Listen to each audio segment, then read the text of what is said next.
Welcome to this explainer. You know, the stock market can often look like this chaotic wall of scrolling numbers and nonstop financial jargon, even for those of us who follow it closely. But today, we're stripping away all that noise.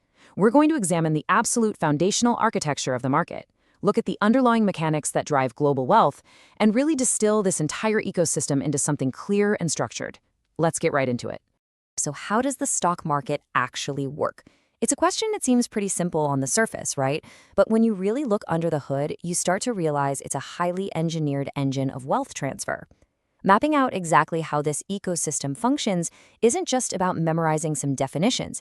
It's about gaining a real structural edge. When you understand the actual plumbing of the market, all that daily volatility stops looking like random chaos and starts operating like a logical, predictable machine. Section 1. Meet the market players. At the absolute center of this financial landscape, we have the companies. Now, a business doesn't just list itself on a public exchange for the prestige. No, they enter the stock market arena to execute massive capital allocation strategies. They're raising money from the public to fund expansions that private capital alone simply can't support. Think building new manufacturing hubs, funding really aggressive R&D, or maybe acquiring competitors. But going public is a massive structural shift. The exact moment a company lists, its ultimate responsibility pivots strictly toward generating shareholder value. Every single strategic decision from that point forward gets heavily scrutinized by the public market. On the flip side of that capital exchange, we have the market participants actually buying those shares. The individuals and institutions injecting capital into these companies operate with entirely different mental models, which are mostly defined by their time horizons. Let's consider the classic investor. This mindset is fundamentally tied to business fundamentals. Investors are allocating their capital for the long haul, anchoring their thesis on steady corporate growth, compounding returns, and big macroeconomic trends playing out over years or even decades. In stark contrast, we have traders. The trading mentality is almost entirely decoupled from long-term business performance. Traders operate in the realm of market psychology, momentum, and technical execution. They're out to capture alpha from short-term price inefficiencies, buying and selling rapidly to exploit daily or weekly volatility. It's the exact same market, but approached with two radically different operational playbooks. Section 2, where trading actually happens. The market's infrastructure flows through some highly specific, deeply regulated channels. First, we have the exchanges.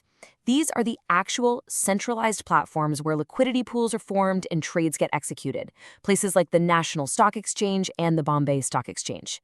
But here's the catch. You, as a retail or even institutional participant, don't interact with these exchanges directly. You need a routing bridge, and that is the critical role of the stockbrokers.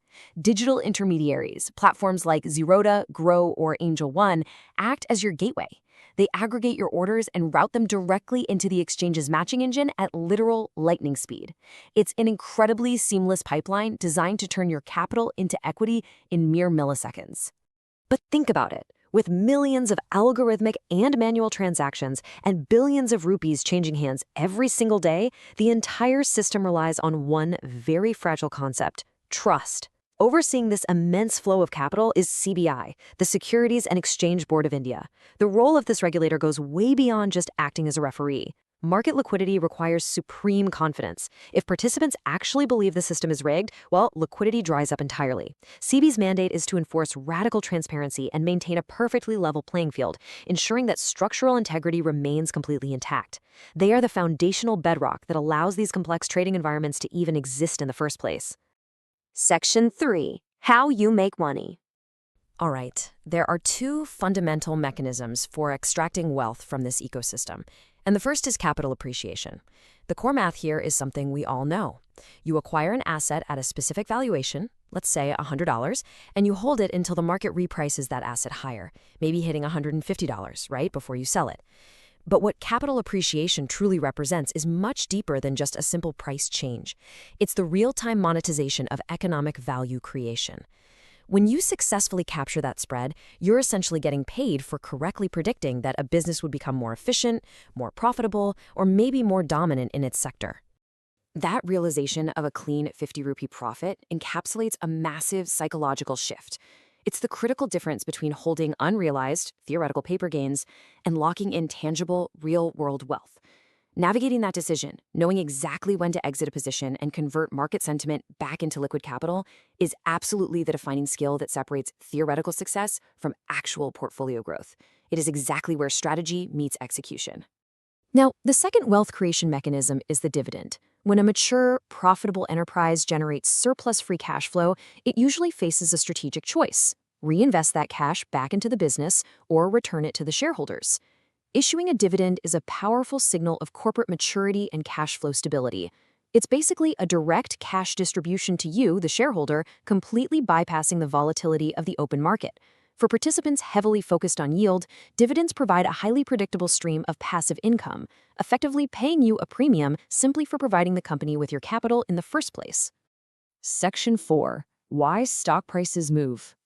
So, the underlying physics driving all of these price movements really just boils down to the relentless tug of war between demand and supply.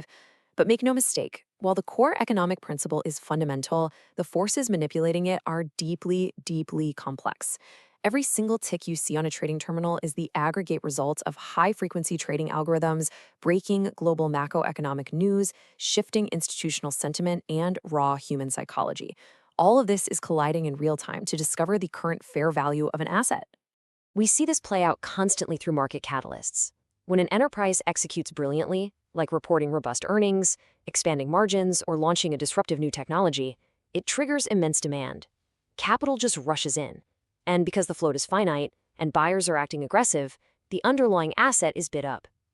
Conversely, when the narrative breaks down due to systemic industry headwinds, sudden financial deterioration, or maybe governance failures, fear completely overtakes the market.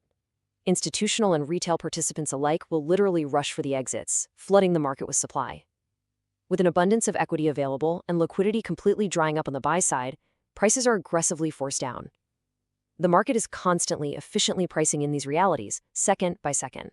So you now understand the core infrastructure, the precise mechanics of capital return, and the fundamental laws of market physics driving liquidity. But the real question isn't just how the market works, it's how your current strategy actually aligns with its reality. Are you truly positioned for the long haul, employing the rigorous fundamental analysis of an investor? Or are you actively exploiting the volatile psychological waves of a trader? The market is basically a giant mirror, and it ultimately reflects the strategic choices you make. So, which reflection are you going to choose?